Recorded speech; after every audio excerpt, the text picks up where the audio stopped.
Here we are for another round of the 70s versus the 90s, and it's a parody on monsters when I put Mel Brooks's Young Frankenstein against Mel Brooks's Dracula Dead and Loving It. And now this one was a real fun one to get through because, of course, Mel Brooks is one of the funniest directors of all time. He made some classic parodies of films and stuff. And, of course, we already did a previous episode where it was Brooks versus Brooks. So this will be the second one. I don't really know what that's going to prove other than probably the early Mel Brooks is better than later Mel Brooks. So first up, we have Mel Brooks's Young Frankenstein, which was co-written by Gene Wilder and him, and features probably the best Gene Wilder performance, which is, saying something, a long line of great, like, Gene Wilder performances. I believe this was the third film that they did together. Of course, in the same year, 1974, they also did Blazing Saddles, along with Young Frankenstein. And of course, Blazing Saddles won that previous episode I was referring to. But what Young Frankenstein is, in a way, it's more than just a parody. It's almost a continuation of that Frankenstein lore and stuff.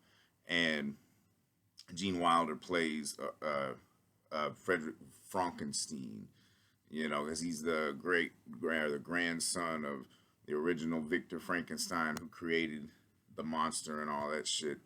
And he does all he can to, like, distance himself from that, even though motherfuckers keep bringing it up and shit. And of course, Gene Wilder is just, because he plays it so straight, it's fucking incredible. When one of the funniest things that he does in this film, when he stabs himself with that scalpel and just coolly plays it off, is just simply brilliant.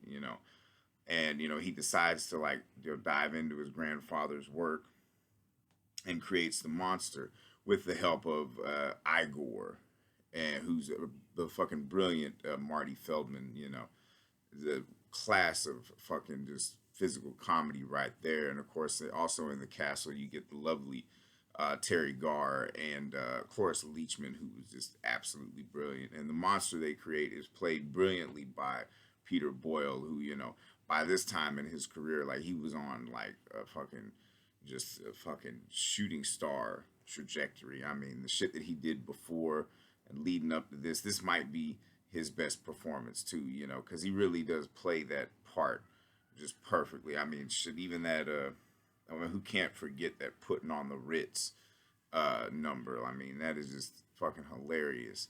And, and also Madeline Kahn plays Frankenstein's fiance and stuff. And of course, it's just the typical, like, this is like peak Mel Brooks. I mean, 1974 was like the year of Mel Brooks, because he also did another masterpiece, which is Blazing Saddles. Very few people do two masterpieces in one year. I mean, and because the beautiful thing about Young Frankenstein, he also shot it in black and white, and it feels just like those old school monster movies that it's, riffing on and shit.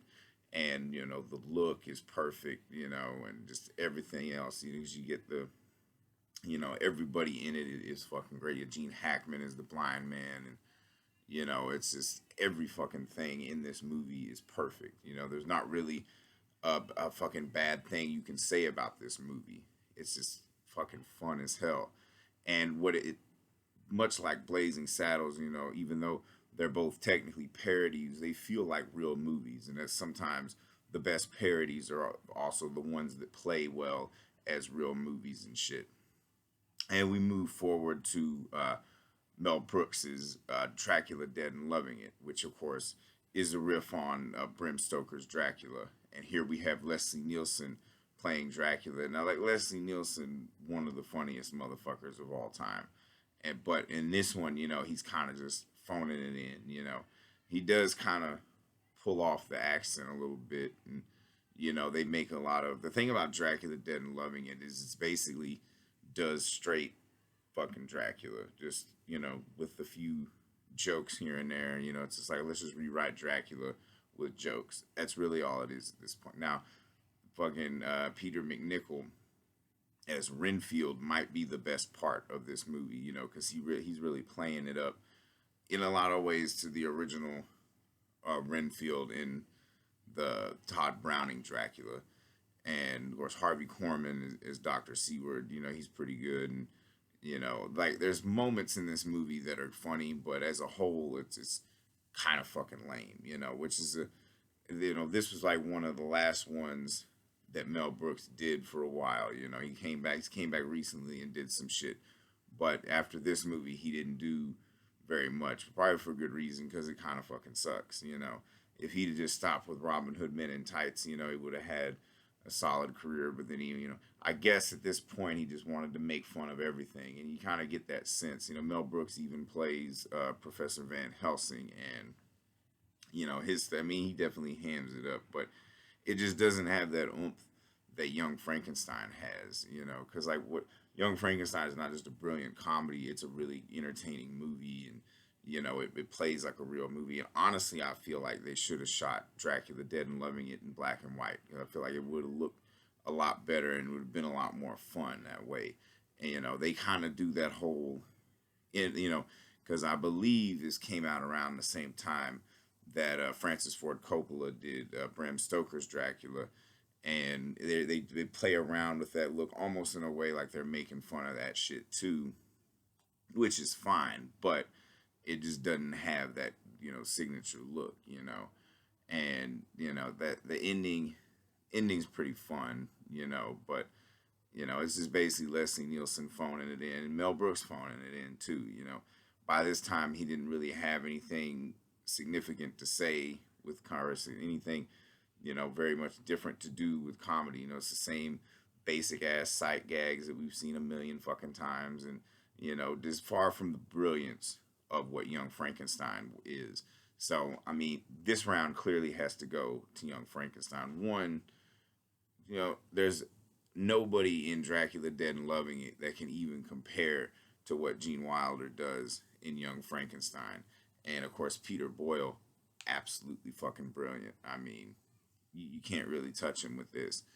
And you know, even like the side characters, there's nobody in Young Frankenstein that's not doing 110%. You know, whether it's Madeline Kahn, Terry Garr, Cloris Leachman, and especially Marty Feldman. For as good as Peter McNichol is in Dracula Dead and Loving It, he ain't nowhere near as great as Marty Feldman. And like I said, this is very nitpicky, but the cinematography too. Like they should have just shot Dracula Dead and Loving It in black and white. It would have been way more brilliant, because like you're riffing on these old, you know, horror films that from Universal, and you know, you could have did that and it would have been cool.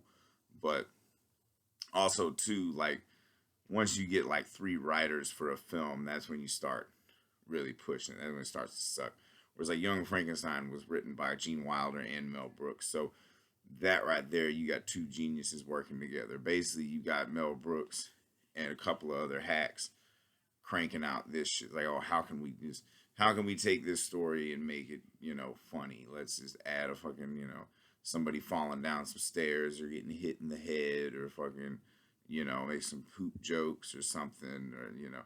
And it's real, like, you know, there was a lot of like sexual humor in Young Frankenstein, but it was done a lot better, you know.